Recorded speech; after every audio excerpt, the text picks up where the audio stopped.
Hey guys, tonight we begin a quiet descent into one of history's most famous endings, the fall of Rome. But not the kind with fireballs and screaming centurions that movies love to show. No, this is the slow collapse, the kind that creaks, sighs, and pretends everything's fine until it's far too late. So, before you get comfortable, take a moment to like the video and subscribe, but only if you genuinely enjoy what I do here.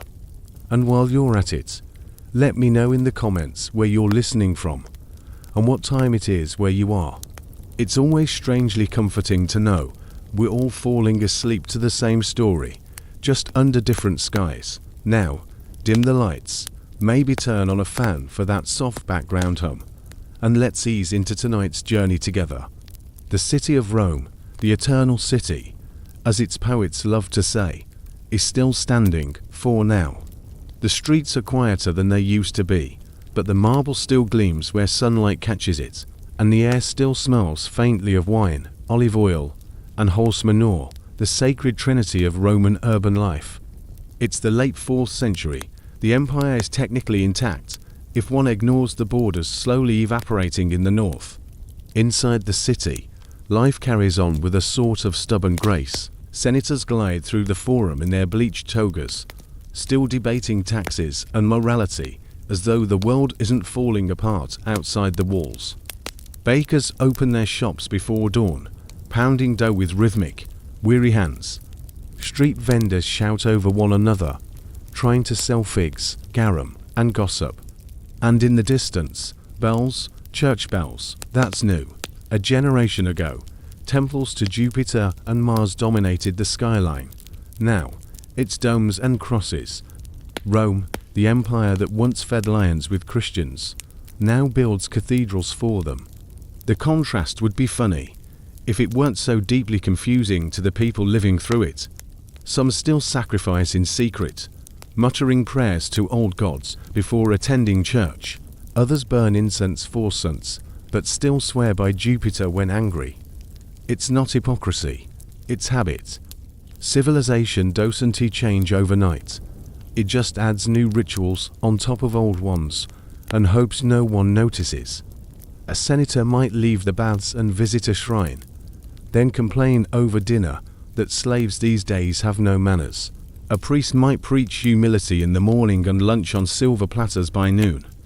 And somewhere near the Palatine Hill, a philosopher writes that Rome was grown too rich, too soft, too dependent on luck, unaware that the city's luck ran out decades ago. Because beyond these polished streets, the empire's edges are fraying. In Britain, Roman forts crumble, their soldiers long gone. In Gaul, bandits call themselves kings. In the east, Constantinople rises, younger, cleaner, richer, and Rome looks on like an aging parent who won't admit the children have moved out. Still, within the city walls, denial is practically an art form. The games continue. Gladiators fight, though fewer now. The crowds still cheer, though half the seats are empty. The Colosseum itself is a ruin in progress, its stones stolen to build churches and homes. Once, emperors promised bread and circuses. Now, there's less bread, and the circuses are mostly arguments. Historians still debate the moment Rome began to fall. Was it when emperors stopped leading armies, when the coinage was debased, when faith replaced fear as the empire's unifying force? Or perhaps it wasn't a single moment at all, just a slow, polite unraveling, like an expensive tunic, wearing thin at the edges. In truth, Rome doesn't fall tonight, or tomorrow, or even this century. It declines in whispers, in unpaid soldiers, corrupt governors, and empty granaries. Yet, to the Romans themselves, it still feels eternal, because when a civilization has stood for centuries, it's hard to imagine it ever won't. One lesser-known fact, by this time, many Roman statues had already lost their noses, not from time, but from theft. Bronze noses, melted down for coins or nails. It's oddly fitting. Even the faces of the gods couldn't resist being recycled into currency, and yet, amid all this quiet decay, Rome is still breathtaking. The late afternoon sun gilds the Tiber in gold. Children play among columns older than their grandparents' memories. Somewhere, a poet writes verses about love and loss, unaware that both are metaphors for the empire itself. The city's beauty has always masked its fragility, but tonight, as lamps flicker and the wind sighs through broken marble, there's something else in the air, the faint tremor of footsteps from the north. For centuries, Rome has told itself that its walls are enough, that barbarians belong out there and civilization in here. But the world beyond the frontier longer listens. Soon, the Rhine will shatter like glass, and strangers will step through the cracks, hungry, desperate, and carrying their children on their backs. Rome will call them invaders. They will call themselves survivors. And that's where our story begins. Beyond the tidy borders sketched on Roman maps, the world grows darker and wilder. The Rhine River, once the proud frontier of civilization, now hums with a strange kind of unease. Mists curl over the water, hiding movement on the far bank. To the Roman general stationed here, that mist might as well be a curtain, and behind it, shadows shift. They call them barbarians. It's a useful word, short, dismissive, comforting. It implies that these people are uncultured, that their languages sound like barking dogs, and that their weapons, however sharp, can't possibly threaten marble and empire. But words have always been Rome's favorite form of denial. Across the river, life isn't the chaos Roman poets describe. It's colder, yes, the forests dense and dripping, the air thick with the smell of pine and wet soil. But it's not empty. Villages scatter through the trees, smoke rising from hearths where stew simmers in wooden bowls. Children chase each other barefoot in mud, men forge iron tools, not just swords. Women weave thick wool cloaks to fend off winters that last too long. The Goths, Vandals, Franks, Saxons, names that later sound like a roll call of apocalypse, are, at this point, just people trying to live. Their worlds are ruled not by emperors, but by elders and warriors, whose laws are carved into memory, not marble. They trade with Rome, grain for glassware, furs for wine. Some even serve in Roman armies, wearing the empire's eagle on their shields. The lines between us and them have already begun to blur, and yet distrust lingers. Roman officers stationed at the border write letters home complaining about unclean customs and strange gods. One reports that these tribes sing before battle, as though mocking death. Another notes that they laugh too much for people who own so little. Historians still wonder how much Rome truly understood of its neighbors. The empire called them barbarians because it couldn't admit what they really were: reflections. Fierce, poor, adaptable, everything Rome itself once had been. As the 4th century unfolds, tension becomes routine. A Roman patrol crosses the river and never returns. A Gothic village disappears, burned in reprisal. Somewhere along the Danube, a Roman commander accepts bribes to look the other way as smugglers ferry goods and fugitives back and forth. The frontier becomes not a wall, but a wound. The forest is patient. It watches legions march past and remembers. Every few years, Rome builds new forts, new roads, new treaties, and each time, the world grows a little closer. One curious detail: Roman merchants who traveled into Germania often brought small bronze mirrors as gifts. To the tribes, these mirrors were mysterious, not just tools but symbols. They traded for them eagerly, sometimes offering more than the item's worth. The irony, of course, is that Rome was handing them the very thing it refused to do itself: reflect. In the forts along the Rhine, soldiers grow restless. Their pay is late again. The grain is mouldy, the wine watered down. The officers write to Ravenna, where the emperor hides behind swamps and courtiers, but receive only polite replies sealed in wax. Hold the line, the orders say, as if ink can stop hunger. One night, in the fortress at Mogontiacum, a Roman centurion named Marcus sits by the fire sharpening his sword. He's from Africa, not Italy. His ancestors fought in deserts. not forests. He served 20 years under a dozen commanders. He's tired. Outside, he hears the wolves howl, or maybe not wolves at all. He mutters a prayer to both Christ and Mars, just in case. Rome's strength has always been its system, roads, laws, discipline. But systems crack when stretched too far. And out here, at the edge of the known world, Rome's order is a rumor carried by the wind. Meanwhile, in the villages beyond the trees, whispers travel faster than horses. The tribes hear that Rome is weak, that its gods are dying, that its soldiers sell their armor for bread.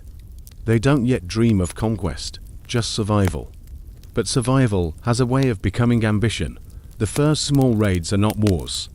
They're desperate, hungry attempts at life. A few stolen sheep, a burned outpost, a captured storehouse. The empire records them as barbarian incursions. The tribes remember them as the winter we didn't starve. And still, the Romans boast of their eternal rule. In the Senate, speeches declare that the barbarians tremble before the majesty of Rome. It's technically true. They tremble, but not from fear, from cold.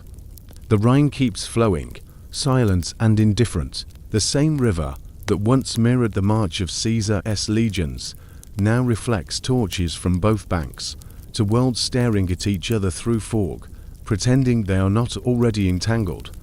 One day soon, that fog will lift, and what waits beneath it will change everything. They come not with fanfare or flags, but with children and wagons. The Visigoths, weary and frightened, stand on the northern bank of the Danube and beg the empire for mercy. Behind them, the world burns, literally. The Huns, swift and merciless, have swept across the steppes, devouring everything in their path. Villages vanish overnight. Stories spread of riders who shoot arrows faster than the eye can follow, who feast beside corpses, who seem more storm than men. The Goths have no illusions left. They are not conquerors, they are refugees. It is 376 CE. Thousands gather by the river, families, warriors, priests, the old and the newborn. Their wagons creak under the weight of everything that can be carried: tools, cloth, a few iron pots, and the fragile hope that Rome will let them cross. On the far bank, Roman officials wait, wrapped in military cloaks, assessing this desperate crowd as though inspecting a herd. The Goths offer gold, livestock, even their own service in exchange for passage, and the Romans, remembering past alliances, agree. Papers are signed, commanders swear oaths. The empire will welcome them, feed them, settle them, make them loyal. That's the promise. But Rome's promises are, by now, like its statues, cracked, hollow, and easily broken. The crossing begins. Some drown in the river. Some are robbed by Roman guards. Others are herded into camps, not homes, but holding pens where food quickly runs out. Roman officials, corrupt to the bone, sell rotten meat at 10 times its worth. There's a story, likely true, of one governor trading dog meat for Gothic children. Parents hand over their sons and daughters just to survive another night. The empire, in its arrogance, sees these people as a problem to be managed, not a nation to be respected. It doesn't notice that in starving them, it is feeding something else entirely: rage. Weeks pass, the refugees grow restless. Their leaders demand justice. The Romans respond with threats. In a rare moment of dignity, the Gothic chieftain Frutigen refuses to be humiliated further. "We have asked for peace," he says, "but if peace is refused, we will take it." It is the last polite conversation before the world tilts. When revolt comes, it spreads like fire through dry grass. The Gothic warriors, armed with whatever they can find, overwhelm Roman garrisons. They loot supply trains, seize weapons, and disappear into the countryside. Emperor Valens, a man more confident than competent, decides to teach them a lesson. He gathers an army and marches to meet them near Adrianople, in what is now Turkey. It's a blistering August day, 378 CE. The sun beats down on armor and dust. The Roman legions, exhausted and thirsty, advance toward what they believe is an undisciplined mob. They are wrong. The Goths fight not as scattered tribes, but as an organized, furious people. Their cavalry, fast and decisive, slams into the Roman flanks. Within hours, the imperial army is surrounded. The heat, the confusion, the sheer disbelief, it all dissolves into chaos. By evening, 2/3 of the Roman force lies dead. Emperor Valens himself vanishes in the smoke. Some say he's burned alive in a farmhouse. Others claim his body was never found. Either way, Adrianople becomes a graveyard, not just for soldiers, but for the illusion of Roman invincibility. Historians still debate the true cause of the disaster. Was it arrogance, miscommunication, poor logistics? The answer, perhaps, is simpler. Rome no longer remembered what hunger feels like. The Goths did, and hunger always wins against comfort. One curious detail: in the aftermath, survivors reported that the Goths didn't pillage immediately. They buried their dead first, even the enemy's bodies, when they could. It wasn't savagery that drove them. It was desperation turned to defiance. After Adrianople, the empire reels. New refugees arrive at the borders. Some are accepted, most are turned away. Generals squabble over titles, priests argue over doctrine, and senators hold banquets to discuss the barbarian problem while sipping wine imported from territories they no longer control. In the camps along the Danube, Gothic children grow into soldiers. Their mothers teach them Roman prayers in Gothic accents. Their fathers tell them of the day they defeated an emperor. A new identity takes shape, part Roman, part tribal, wholly unstoppable. Rome doesn't yet know it, but its future invaders are already inside its gates, baptized, bilingual, and bitter. The empire has made the classic mistake of every exhausted superpower, assuming that mercy is weakness and cruelty efficiency. It will pay dearly for that assumption, for now, the Danube flows on, calm, untroubled, carrying fragments of broken shields downstream. The river remembers, even if the empire doesn't. It's easy to rule the world when the soldiers are fed, the roads are smooth, and the gold keeps flowing. Rome, once master of logistics and discipline, now struggles to pay the very men who keep it alive. The empire's great machine, that intricate clockwork of taxes, trade, and war, has begun to grind and squeal. In theory, every Roman soldier is guaranteed pay, land, and honor. In practice, those guarantees are late, missing, or replaced with promises written on fading parchment. The treasury is empty. The silver in the coins has been diluted so many times that merchants bite them and spit. Even the legions can taste the empire's decay. The soldiers grumble, their boots are worn, their cloaks are thin, their loyalty, once bought with discipline and pride, now comes at a steeper price. Some take bribes, others sell weapons on the side. Still others desert, slipping into the chaos they once fought to contain. In the barracks, humor fills the silence, dark, brittle humor, the kind soldiers invent to stay sane. A favorite joke circulates: the emperor promises us heaven, but can't afford sandals. They laugh, but only because the alternative is fear. The army that once conquered continents now resembles a mercenary company in decline. Citizens no longer enlist. Why fight for an empire that taxes the poor and flatters the rich? The legions fill their ranks with foreigners, men from Thrace, Mysia, Scythia, rough, loyal to gold rather than Rome. Commanders call them foederati, allied troops. Everyone else calls them hired swords. Historians still debate whether this was strategy or surrender. Some say Rome was practical, outsourcing defense to save resources. Others argue it was desperation disguised as innovation. Whatever the case, the result is the same: an empire defending itself with strangers. Meanwhile, in the imperial court, the bureaucrats thrive. There are now more accountants than soldiers, more scribes than smiths. Laws multiply faster than coins. Every problem is solved with a decree.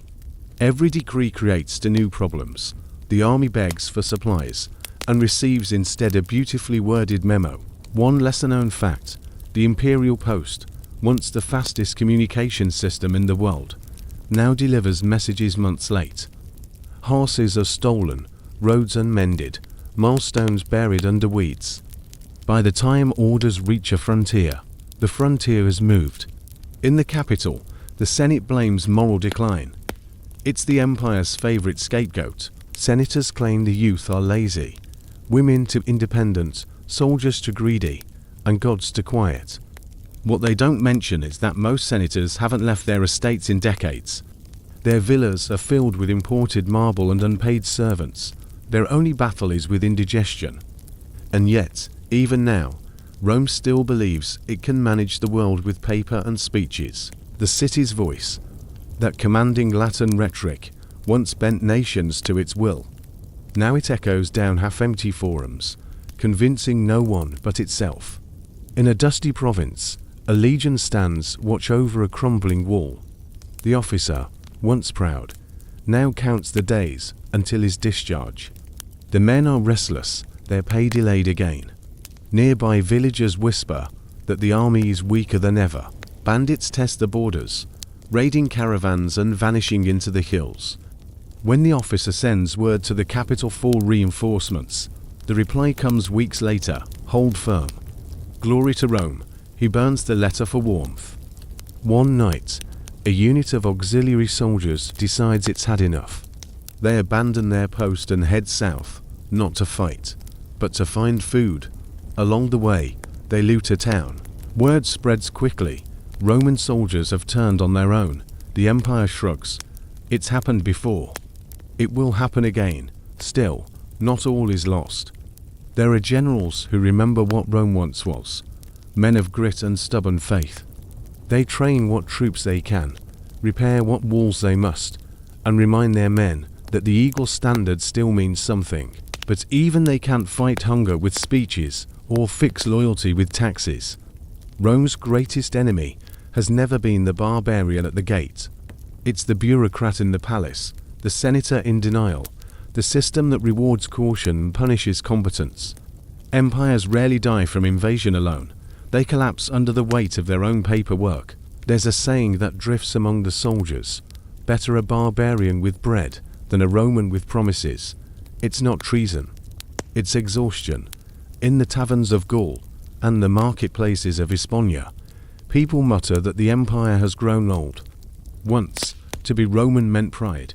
Now it means taxes, drafts, and distant rulers. The provinces that fed the capital for centuries begin to wonder, why feed a master who can no longer protect you? And somewhere on the horizon, the Huns move westward like a storm front, black and fast. The refugees they drive before them will soon reach Rome's borders, hungry and desperate. The empire will look at them and see barbarians.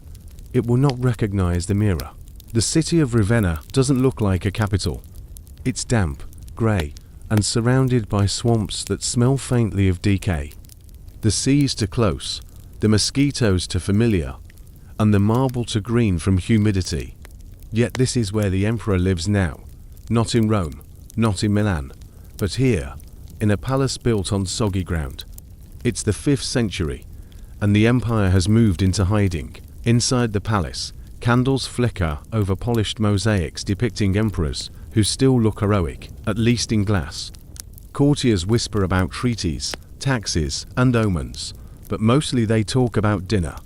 Outside, messengers arrive with news, each report a little worse than the last.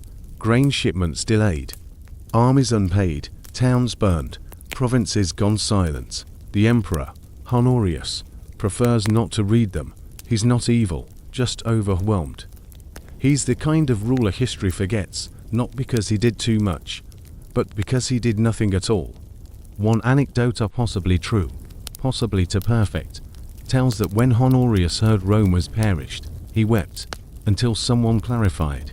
It was his pet rooster, named Rome, that had died, not the city itself. He calmed down immediately. That story has lasted 1500 years, mostly because it feels accurate. Ravenna itself is a strange refuge, built on canals and marshes. It's defensible, yes, any invader would sink before reaching it, but also miserable. The air tastes of salt and rot. The streets flood with every high tide. The grand halls smell faintly of damp wool and incense trying to hide mildew. The courtiers wear heavy perfumes. The servants pretend not to cough. Meanwhile, far from these perfumed chambers, famine grips the western provinces.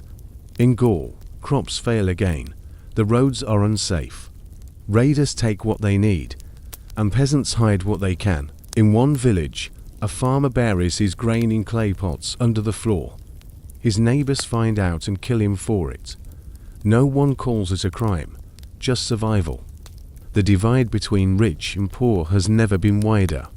Senators in Italy still hold banquets, peacocks glazed with honey, oysters from Boyer, wine cooled in snow, while entire regions starve. The contrast is obscene, though few at court see it that way. Luxury, after all, has become a form of denial. Historians still argue whether the empire could have saved itself at this point. Some say reforms were possible. Fewer taxes, fewer wars, more justice. Others point out that Rome had been built on conquest, and once the conquest stopped, the system had nothing left to feed on. A curious detail. In the late empire, bakers in Rome were bound to their profession by law. Their sons had to become bakers too, not out of tradition, but necessity. Bread was that vital, and that scarce. To quit was treason. Imagine kneading dough with the knowledge that your job, the state duty. Imagine being punished for burning a loaf. Back in Ravenna, the emperor's advisors assure him that everything is under control. Yes, there are raids in Africa. Yes, the Vandals have taken Carthage. Yes, the treasury is empty, but it's all temporary, surely. Empires, they insist, do not end. They simply change shape. Honorius nods, distracted, while feeding crumbs to a bird in a gilded cage. The true capital of the Western Empire is not in Ravenna at all. It's in rumor, in letters sent by governors, in gossip traded between generals, in the exhausted sighs of men who once believed in Rome. Every decision now takes months. Every message arrives too late. By the time an order to defend Gaul reaches the frontier, Gaul is gone. And yet, there's still a strange beauty in decline. The mosaics of Ravenna shimmer with gold even as the empire corrodes. The bishops preach faith, the poets still write, and the artisans still carve marble saints with hands that remember older gods. Civilization, it seems, doesn't stop when empires do.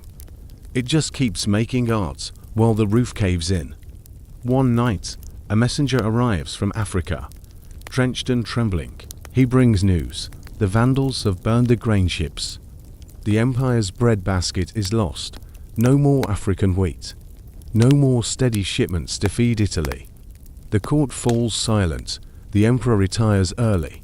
The next morning, he orders a festival to lift spirits. In Gaul, a starving soldier eats grass. In Ravenna, musicians play lyres to mask the sound of rain leaking through the roof. Rome is dying, but not dramatically, not in flames, not yet.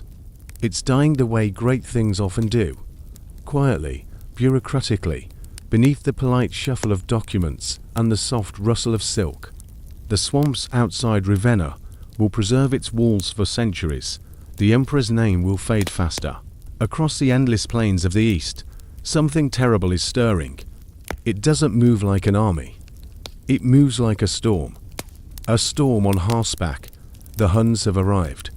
They come from the steppes beyond the known world, where the land stretches flat and treeless, where winter feels permanent and wind has no direction. Their faces are weathered, their bodies hardened, their weapons strange, short, recurved bows of layered bone and sinew that snap arrows faster than sound. To the settled world, they seem inhuman. To themselves, they are simply efficient. No one knows exactly where they came from. Some say they descended from demons. Others whisper they are punishment sent by God. Roman chroniclers describe them as a race born of the wilderness. The reality is simpler. They are survivors, forged by hunger and motion. Their horses are small but tireless. They sleep in their saddles, eat raw meat softened under their thighs, and cross rivers without slowing. Children learn to ride before they can walk. War, to them, is not glory but survival. And survival, they've learned, requires movement. The Huns don't build cities. They erase them. They don't write history. They leave it trembling. When they descend upon the Gothic lands, the forests erupt in panic. Entire tribes flee westward, dragging what they can carry, abandoning everything else. Fire follows. The air smells of smoke and fear. The sound, that endless thunder of hooves, becomes legend before it fades. In Constantinople, the Eastern Roman court hears the news and panics.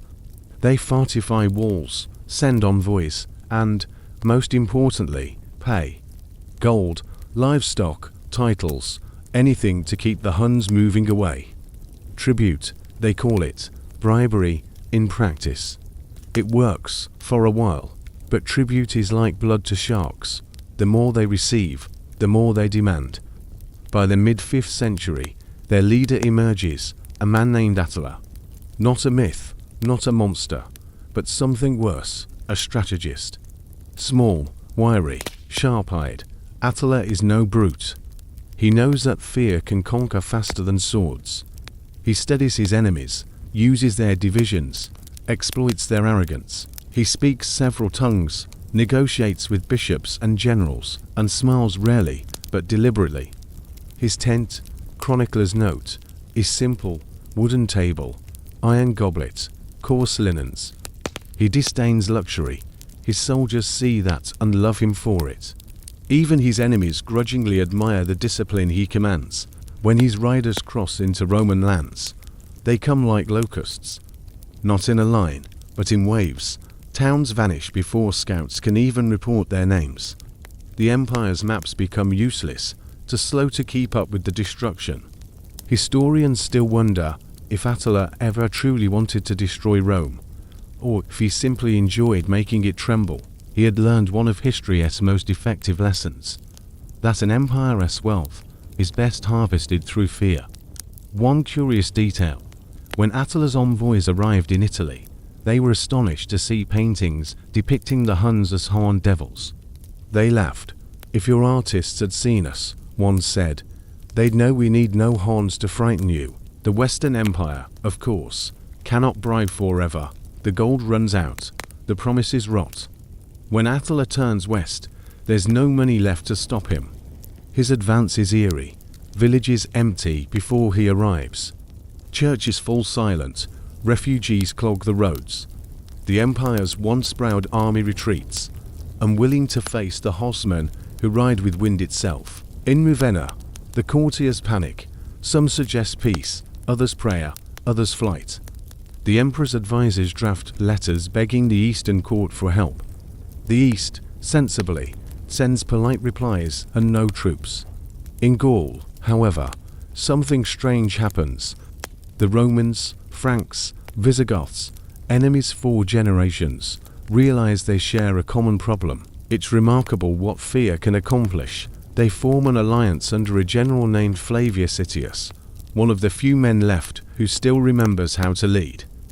While Attila burns cities in the north, Itius rallies armies in the west.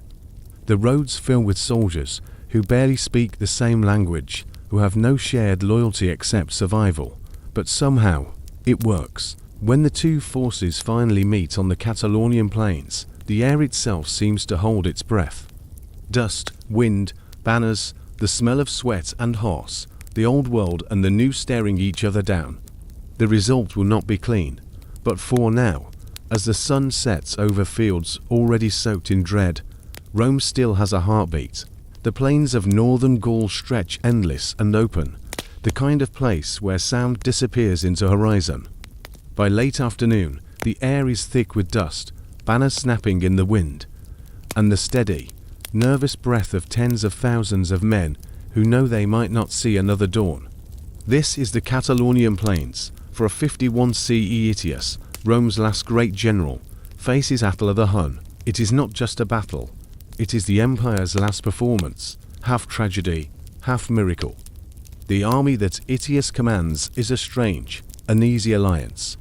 On one side, the Visigoths, fierce and proud, led by their aging king Theodoric, who still dreams of honor even after Rome betrayed his people. On another, the Franks, whose warriors sing before battle, not to frighten the enemy, but to steady their own courage.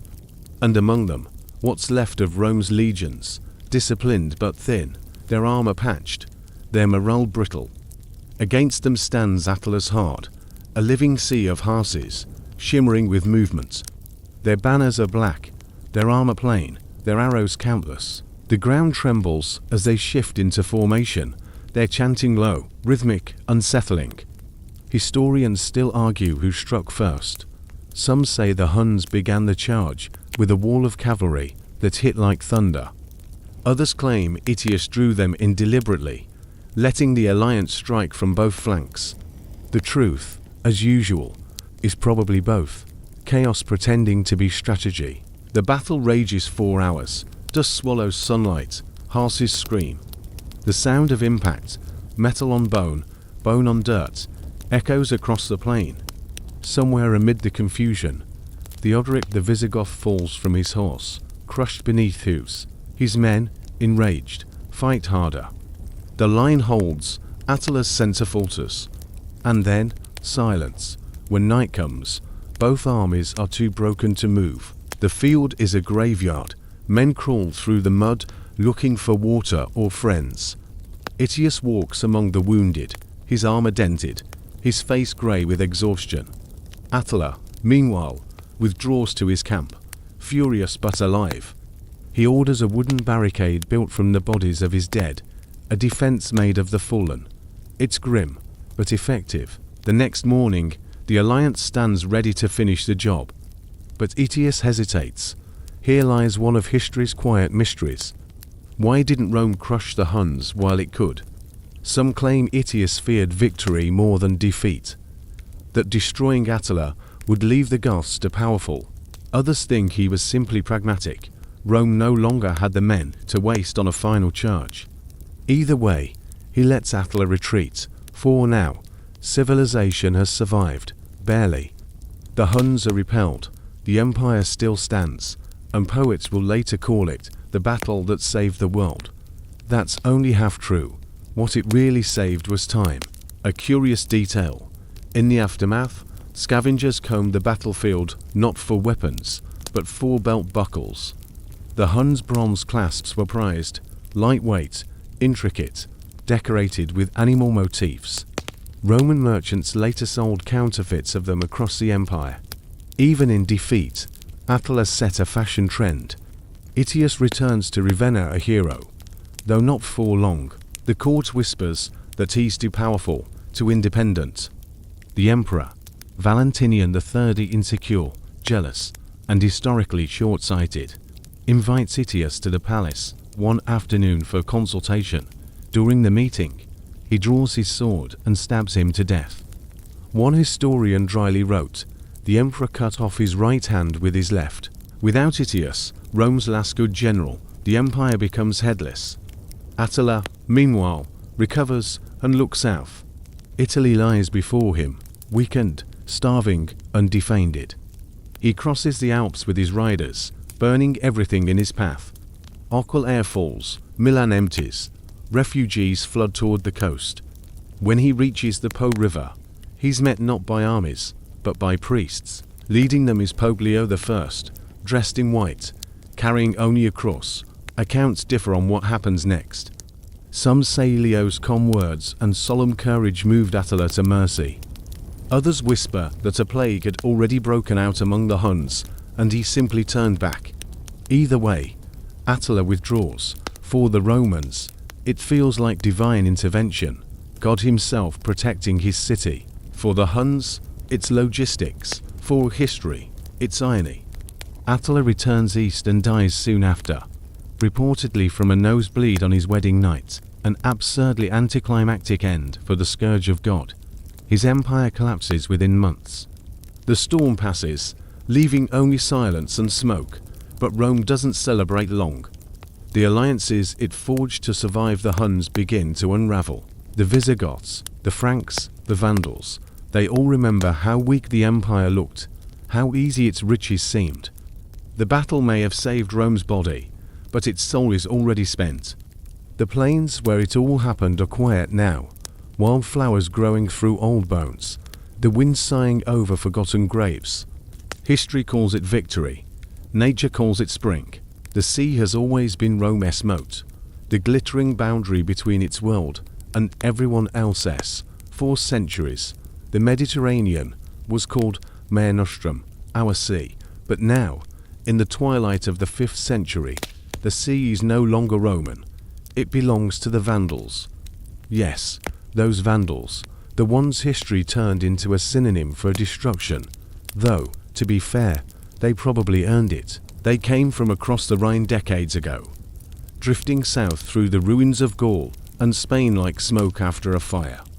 What they lacked in numbers, they made up for in stubbornness. When the empire grew too slow to stop them, they simply kept walking, over mountains, across rivers, through borders that existed more on paper than in reality. By 429 CE, their leader, Genseric, a one-eyed, wiry man with the patience of a stone, gathered his people on the coast of Spain. Behind them, famine and chaos. Before them, the blue shimmer of Africa. The Roman province of Africa, to be exact, the empire's breadbasket, its richest land. 1,000 ships worth of wheat left that coast each year to feed Italy. If Genseric could take it, he'd have the empire by the throat. So, they built boats, crude, leaky, miraculous things, and crossed the Strait of Gibraltar. The Romans laughed when they heard, "Barbarians," they said, "don't sail," except these did. The Vandals landed near Carthage and discovered a world far softer than their own. Vineyards stretched to the horizon. Baths steamed, grain grew in neat, obedient rows. The local Roman governors panicked, then negotiated, then panicked again. Within a decade, Carthage, Rome's old rival, reborn, belonged to Genseric. It was a triumph of opportunism. The Vandals had found what everyone else wanted and decided to keep it, and in doing so, they accidentally became something no one expected, a naval power. Historians still puzzle over how they learned so fast. Within a few years, they built a fleet strong enough to raid Sicily, Corsica, even Greece. Roman merchants, once masters of the sea, now prayed to see land before seeing Vandal sails. Trade slowed, fear spread, and all the while, Genseric sat in Carthage, collecting taxes and polishing his new title, King of the Vandals and Alans. A curious detail, Genseric banned his men from wasting wine on bathing. "Drink it or trade it," he reportedly said. "But don't wash with it." Civilization, it seemed, had limits even for conquerors. By 455 CE, Rome itself is ripe for a humiliation. The emperor is weak. The nobles are divided. The walls are still tall, but the courage inside them has thinned. When the Vandals' ships appear off the Italian coast, their white sails glowing like ghost wings in the sunlight, no army rises to stop them. The gates open after brief negotiation. The city, the eternal, invincible Rome, is handed over to strangers. But here's where the story takes a twist. Unlike the earlier sack by the Visigoths, the Vandals are surprisingly polite. They loot, yes, of course they loot, but they do so with organization. Churches are stripped but not burned, no mass slaughter, no random fires. Genseric allows citizens to live, even offers ships for those who wish to flee. It's vandalism with manners. Still, the sight of Carthaginian ships, Carthaginian, docked in Rome's harbour feels like cosmic revenge. 8 centuries earlier, Rome had destroyed Carthage, sowing its soil with salt. Now, Carthage has come back, quietly smiling. Among the treasures the Vandals take are the golden menorah and temple spoils Titus once looted from Jerusalem. They vanish from history here, a fitting metaphor for empires trading sacred thefts like heirlooms. When the ships sail away, Rome is left hollow and embarrassed. The senators flee, the treasury is empty, the people grow used to hunger. In the taverns, rumors bloom like mold, that the Vandals are unstoppable, that Africa is lost forever, that God himself must be punishing Rome. And maybe he is, or maybe it's just economics. The empire has now lost its breadbasket. Without African grain, the markets of Italy collapse, bread prices soar, riots flare. A man once said, the empire would last as long as the Tiber flowed and the wheat ships arrived. The Tiber still flows, the ships do not. In Carthage, Genseric watches the horizon. He's old now, but sharper than ever. He knows the empire will send envoys, gold, and empty threats. He will accept the gold, smile at the threats, and send them home alive. Why waste effort killing an empire already drowning? One lesser-known fact, when the Vandals took Roman captives, they didn't enslave all of them. Educated clerks and artisans were kept as civil servants. Within a generation, the Vandal administration spoke Latin, kept Roman law, and collected taxes in the same way the empire had, only more efficiently. Civilization, it turns out, is easy to steal if you're practical about it. Rome's enemies are no longer barbarians, they are heirs. The Mediterranean, once called our sea, now laughs quietly at the name. The Rome left behind after the Vandals' polite robbery is a city without an empire, a marble skeleton humming with ghosts. The great forums, once full of shouting merchants and toga-clad senators, now echo with the soft shuffle of beggars' feet. Grass grows between the stones of the Via Sacra. The aqueducts still stand, but their water runs brown, trickling through cracks no engineer bothers to fix. And yet, the city endures. That's the strangest thing. Even stripped of its armies and provinces, Rome refuses to die. Its people cling to the habits of civilization or superstition. Bakers still rise before dawn, priests still ring bells, the Senate still meets, though half its members are missing, and the other have spent more time gossiping about miracles than passing laws. The population has shrunk from 1 million to a fraction of that. Chickens scratch in courtyards, once tiled with marble. Goats graze under crumbling columns. The air smells of smoke, rain, and decay, but also of bread, herbs, and the faint sweetness of fermenting wine. Rome, even starving, still manages to smell like Rome. One curious detail: the Colosseum, too massive to maintain, has become a neighborhood. Families live in the arches, stringing laundry across ancient gladiator gates. Children chase pigeons through the sand where once men fought to the death. It's oddly poetic, entertainment turned to survival. The city's rulers, or what passes for rulers, have shifted from emperors to bishops. The church has become the new empire. Its power grows as the old institutions rot. Bishops control grain, money, and mercy. Their sermons fill the gap once occupied by law. Faith becomes both the glue and the escape. At night, the churches glow with oil lamps, while the streets outside sink into silence. The poor huddle near ruins for shelter, praying to saints who might be listening.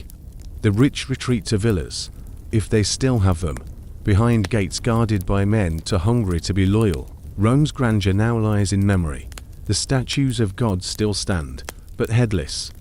The inscriptions still boast of victories no one remembers. Even the language begins to shift, Latin fraying into dialects that future scholars will one day call Italian, French, Spanish.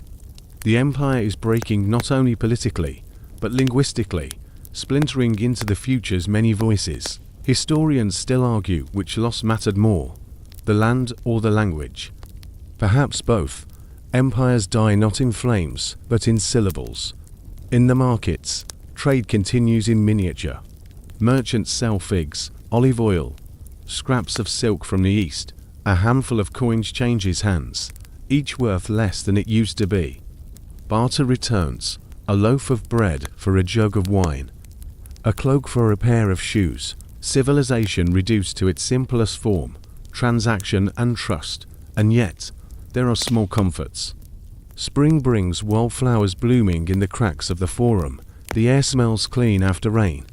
Somewhere, a flute plays, clumsy, off-key, but defiant.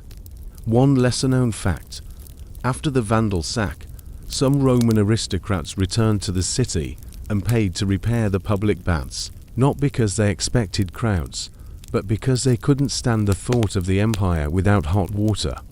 It's both tragic and charming, a final gesture of denial disguised as hygiene. Still, even the bathhouses cannot wash away the truth. Rome is no longer the center of anything. The emperors live in Ravenna. The armies fight in other people's wars. The real power lies in Constantinople, where marble still gleams and fountains still sing. In the west, the silence deepens. Travelers write that wolves prowl the Appian Way at night, howling among the tombs of forgotten generals. The sound frightens some, comforts others. At least something still guards the road. A few scholars remain, scribbling in dim libraries, copying texts that no one will read for centuries. They write slowly, reverently, saving what they can. Virgil, Cicero, Livy, the ghosts of Rome's mind. Each manuscript is a rescue mission. Each line, a candle in a collapsing world. And though the city is shrinking, it still has a pulse. The bells ring for mass. The markets hum. The Tiber glints in the sun. Rome has become a memory, pretending to be alive. But somehow, the act of pretending keeps it breathing. It is no longer the capital of an empire. It is a relic that refuses to realize it. One evening, as twilight spreads across the ruins, an old man sits by the forum's edge and watches the swallows dart through the arches. He remembers when processions filled this space, when senators in purple togas passed by, when trumpets blared and marble shone like gold. Now, the wind hums through the broken columns, and he smiles faintly. Empires, he thinks, are like men. They are born in hunger, grow in pride, and end in memory. And Rome, poor, battered Rome, is still remembering itself. It begins quietly, no trumpets, no shouts, no grand speeches to mark the end of the world. Just the creak of wagon wheels and the clatter of hooves on cobblestones as the Visigoth army enters the city. Rome, 410 CE, the eternal city has finally been sacked. For 3 days and nights, Alaric's men roam the streets that emperors once paraded through. There's no smoke at first, no deliberate burning, just looting, confusion, disbelief. The city that had not fallen in 800 years yields without a fight. Imagine the silence that follows, the murmurs of doors forced open, the dull crash of marble statues toppling in dark courtyards, the rustle of sandals on mosaic floors. Alaric, the Visigoth king, had once been Rome's ally, even its soldier. He speaks Latin. He carries himself with the weary patience of a man long betrayed. He orders his troops not to destroy the city, but to take what they are owed. And what they are owed, by now, is everything. The Senate sends envoys. The church sends priests. They plead for mercy. Alaric grants it, within reason. He spares the churches, declaring them sanctuaries. In a strange irony, pagans hide in Christian temples, and Christians pray beside the statues of Jupiter for safety. Fear erases theology. The city's residents watch as the world they inherited is carted away in sacks. The palaces are stripped of gold and silver, but the conquerors seem almost reverent about it, as though they, too, understand that they're touching history. A lesser-known fact: some Gothic soldiers reportedly refused to enter certain temples, fearing divine punishment. They may have been conquerors, but they weren't fools. The gods of Rome might be fading, but no one wants to be the one who tests whether they're truly gone. The looting is strangely disciplined. The Goths are efficient, almost bureaucratic. They take jewelry, tools, food, livestock, everything of value, but the city itself. Alaric's men even pay for water in some places, a courtesy that surprises everyone, including themselves. Still, the shock is unbearable. For centuries, Romans had believed their city was protected by fate, that it was too sacred, too eternal to fall. And now here it lies, humbled, ransacked, violated by its own former mercenaries. Historians later described it as the psychological collapse of an age. St. Jerome, writing from Bethlehem, wept, "The bright light of the world is extinguished." Others, less poetic, simply stopped writing altogether. In truth, the sack of Rome is less a massacre than a revelation. The empire's illusion of permanence shatters. Even those who survive know that something cosmic has changed, that Rome's power, once divine, has become mortal. For Alaric, it's a victory laced with futility. He doesn't stay. He gathers his spoils and moves south, hoping to sail to Africa and build a kingdom there. But fate, that old Roman habit, intervenes. A storm wrecks his fleet. Soon after, he dies of fever near Cosenza, buried beneath a diverted river. His grave has never been found. The water was rerouted to hide it forever. It's almost poetic. The man who ended Rome is swallowed by the land it once ruled. Back in the city, life resumes, because it has to. The Goths leave. The Romans sweep the streets, repair what they can, whisper prayers, and try to forget. A baker still bakes, a priest still preaches, a mother still hums to her child. The resilience of ordinary life is the empire's last miracle, yet the scars remain. Statues gone, libraries burned, grain stores empty. The people speak in softer tones, as if afraid the walls might remember. A curious detail: after the sack, some Romans began carving crosses into the thresholds of their homes, not for decoration, but as a kind of insurance. Pagan symbols are chipped away, Christian ones multiply. When the gods fail to protect you, you trade them in for new ones. Still, there's something profoundly human about Rome's reaction. It mourns, but it doesn't dissolve. The same city that once ruled the world now struggles just to keep the lamps lit, and does. In later centuries, monks will write of this era with sadness and awe. They'll see the sack not as an ending, but as a test, the night before the dawn of faith. And perhaps they'll be right, but for the people who live through it, there's no romance, no symbolism. Just hunger, exhaustion, and the strange, surreal quiet that comes after the unthinkable has already happened. When morning light returns to the city, it glints on broken marble and scattered coins. Dogs wander through the forum. A child picks up a silver cup and stares into it, her own reflection looking back, warped by the dents. Rome is still standing, but now it knows what every mortal thing eventually learns. Nothing, not even eternity, is immune to time. After the sack, something strange happens. The invaders stay, not to burn, not to pillage, to live. The Visigoths, weary from decades of wandering, begin to settle across the empire's tattered remains. What began as invasion becomes habitation. They marry Roman women, trade in Roman markets, and hire Roman tutors for their children. Within a generation, the sons of the conquerors speak Latin better than their fathers ever spoke Gothic. It is not peace, exactly, more like exhaustion mistaken for a harmony. Across Gaul and Spain, Roman villas become Gothic estates. The marble columns remain, but the guests have changed. The walls still hold frescoes of gods and heroes, though no one remembers their names. In the courtyards, Gothic chiefs recline on Roman couches, sipping wine with the awkward grace of men pretending not to feel out of place. One curious detail: they keep Roman titles, dux, comes, rex, but not Roman discipline. Administration becomes improvisation. A tax collector might also be a warrior, a judge, a priest. Paperwork gives way to personality. Law becomes whatever the local chieftain decides before supper. Still, life continues. In southern Gaul, vineyards bloom again. In Hispania, olive trees shimmer silver under the sun. The world is quieter now, smaller, more local. A man's universe ends at the village walls.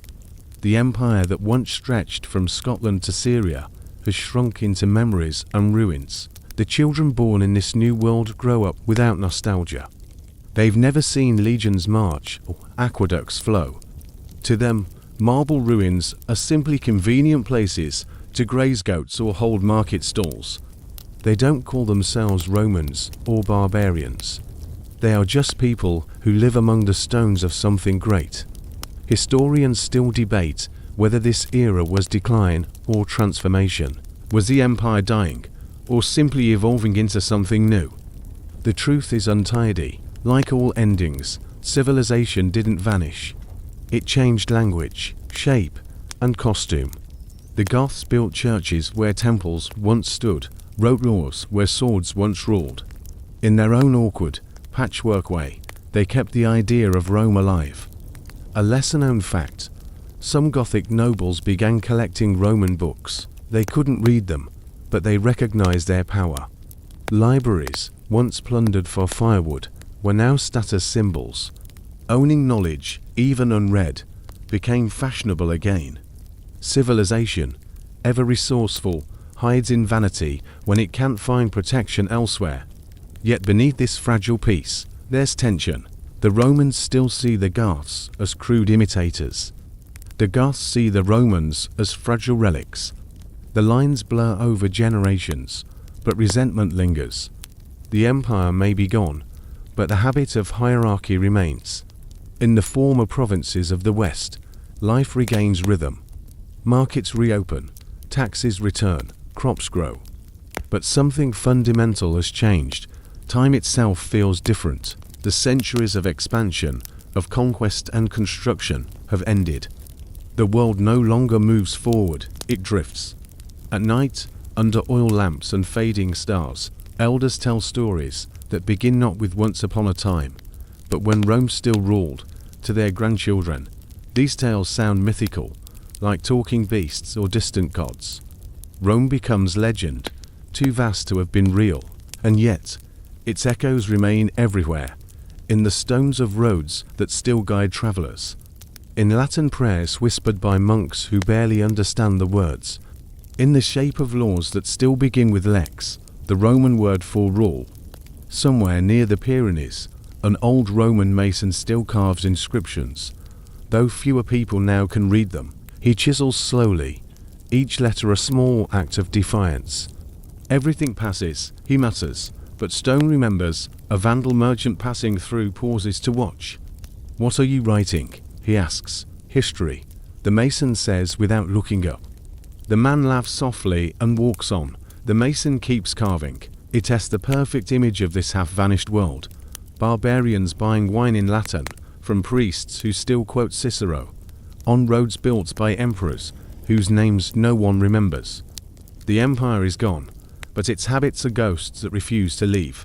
Civilization doesn't collapse all at once. It decays politely, with dinner invitations, shared wine, and bilingual grandchildren. In the end, Rome does not fall with thunder or fire. It simply runs out of emperors.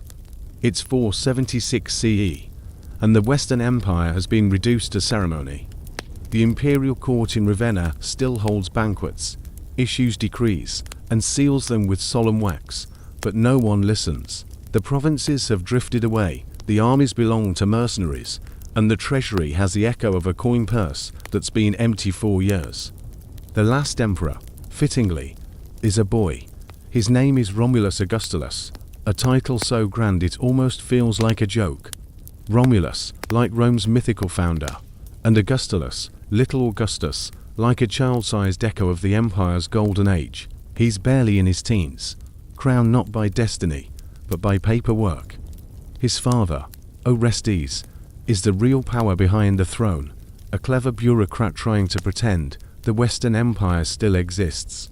It doesn't. Orestes refuses to pay his troops, mostly Germanic foederati, who have been promised land in Italy 4 years. One of their commanders, a tall, pragmatic man named Odoacer, decides that if Rome won't pay him, he'll take payment in territory. He gathers his men, marches on Ravenna, and demands what's owed. There's no great battle, no epic last stand. The empire ends in a negotiation. Orestes is executed. The boy emperor is spared. Odoacer, polite but firm, sends him home to live out his days quietly by the sea, perhaps feeding birds, perhaps trying to remember the difference between crown and costume. And just like that, after more than 1,000 years, the Western Roman Empire is gone. It dies not with a roar, but with the faint sound of an imperial seal cracking open for the last time. Odoacer doesn't call himself emperor. He knows better.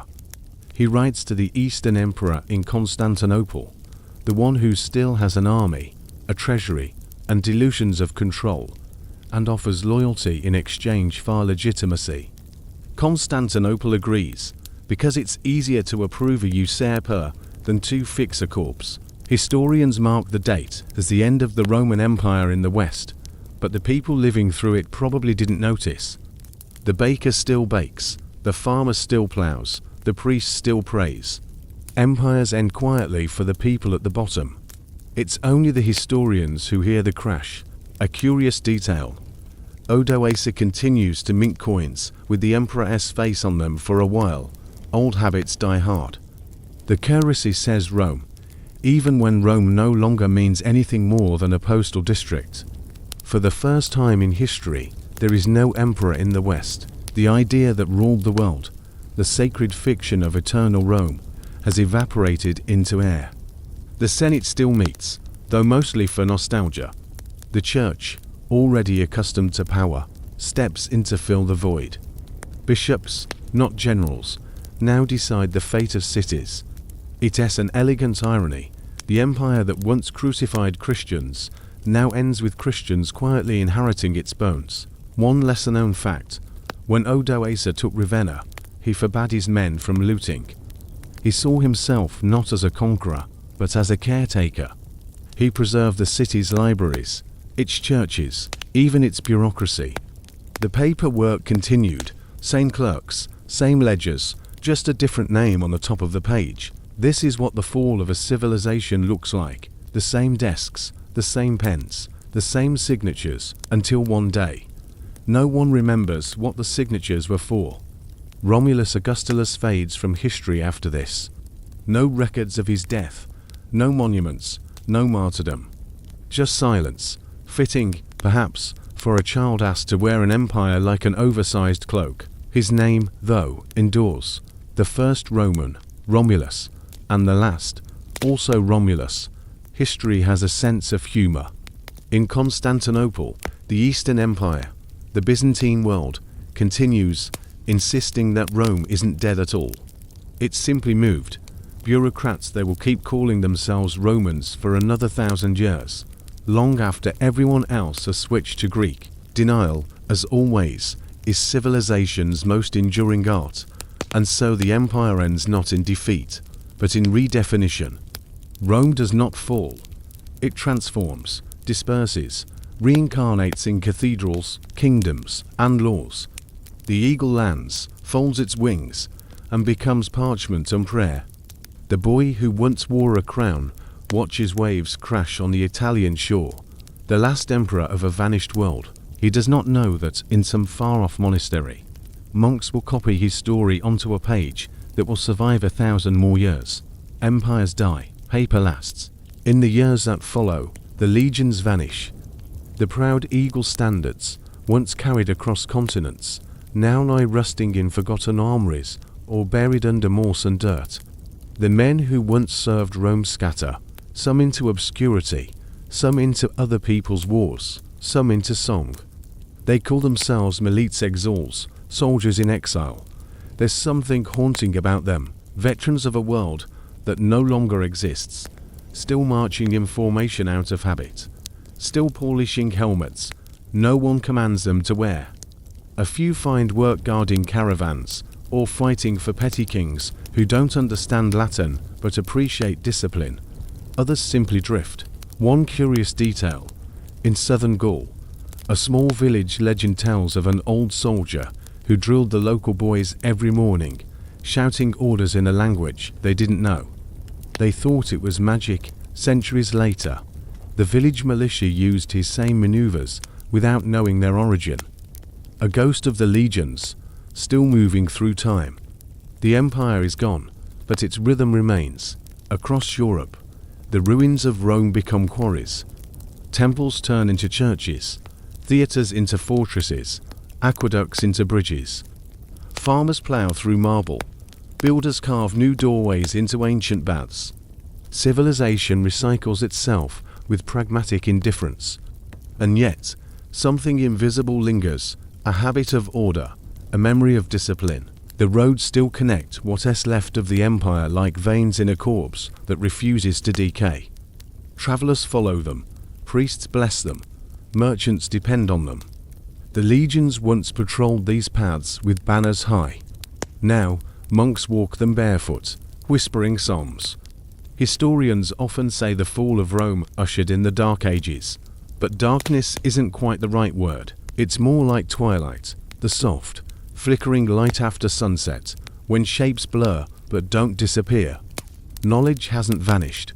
It's just hidden, tucked away in monasteries, where weary scribes copy what they can by candlelight.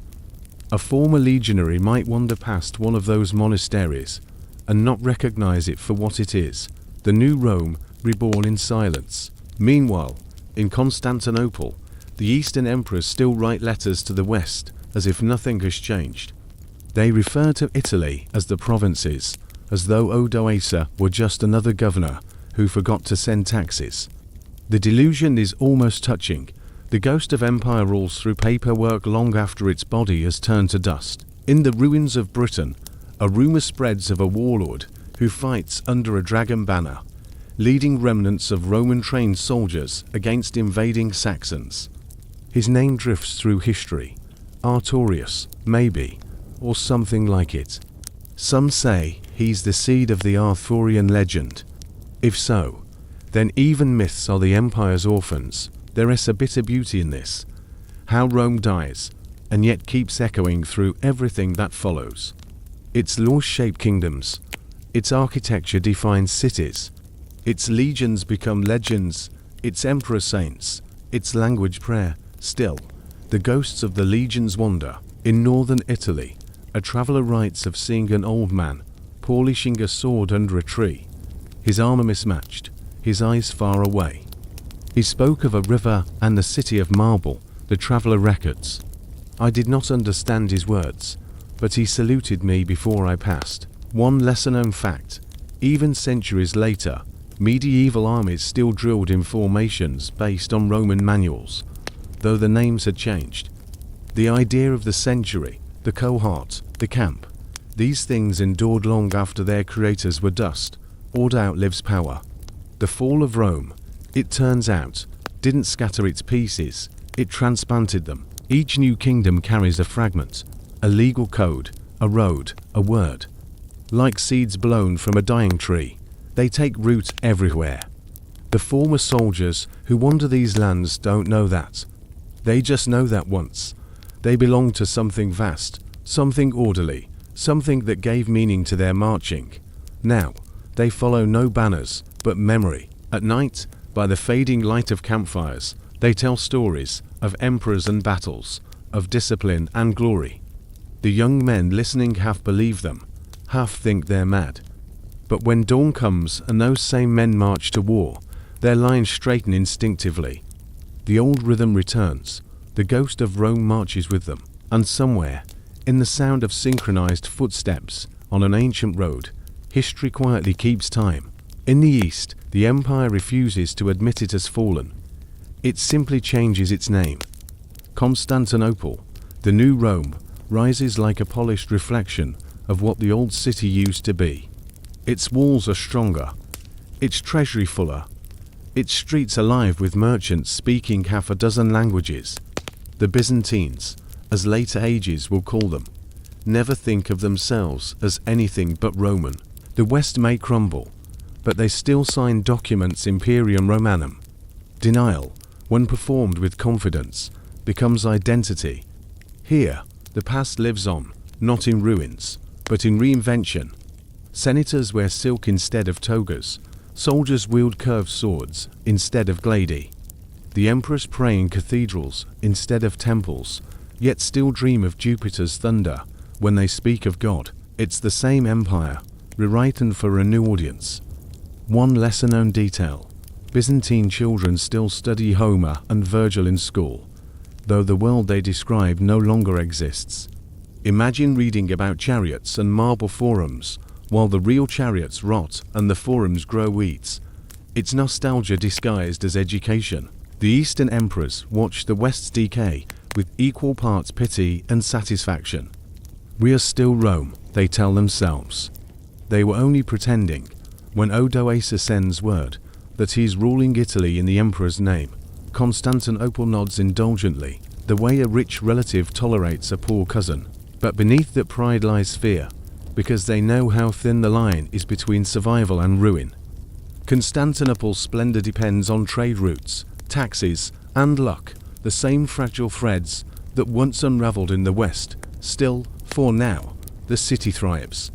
Its harbor, the Golden Horn, glitters with ships from every corner of the known world: Egypt, Persia, the Rus lands beyond the Black Sea. The streets smell of spice, incense, and sewage in almost equal measure. The Hagia Sophia, newly built, catches sunlight through its dome so perfectly that visitors swear the light itself must be holy. Historians like to say the Byzantine Empire was a bridge between ancient and medieval worlds. But it's more accurate to call it a fortress, an elegant, anxious fortress. Its scholars preserve Greek philosophy while quietly editing pagan ideas to please Christian censors. Its generals bribe enemies as often as they fight them. Its emperors sleep uneasily, haunted by both barbarians and bureaucrats. And yet, it endures. That's the miracle. For 1,000 more years, it endures, through sieges, plagues, and theological brawls that make the Senate of old Rome look civilized. Every decade brings a new crisis. Every crisis, a new adaptation. A curious detail: Byzantine officials used purple ink for imperial decrees, but only if the emperor had physically touched the parchment. The color came from a rare dye extracted from sea snails, 1 ounce worth more than gold. Bureaucracy, gilded with superstition, made divine by pigment. The Byzantines perfect this art, the belief that paperwork can hold back chaos. They are, after all, the children of Rome. They've inherited its faith in law, in hierarchy, in the idea that if you keep writing rules long enough, reality will obey. But even here, echoes of loss remain. In the great libraries of Constantinople, scribes copy documents that speak of the Western Empire in the past tense. The word Italia appears less and less, maps are redrawn. The edges of the known world recede. Rome, once the sun of civilization, has become a memory orbiting another light.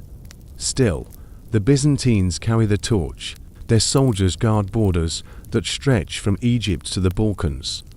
Their merchants bring silk and silver through ports buzzing with foreign tongues. Their churches hum with chant, voices rising through incense and candle smoke, filling domes designed to mimic heaven. They live surrounded by reminders of mortality, but also by the stubborn proof that humanity can adapt to anything. Empires fall, languages die, but the instinct to build something beautiful in the ashes never fades. And if there is a whisper of irony in all this, that the empire calling itself Rome is now entirely Greek, no one dares mention it aloud.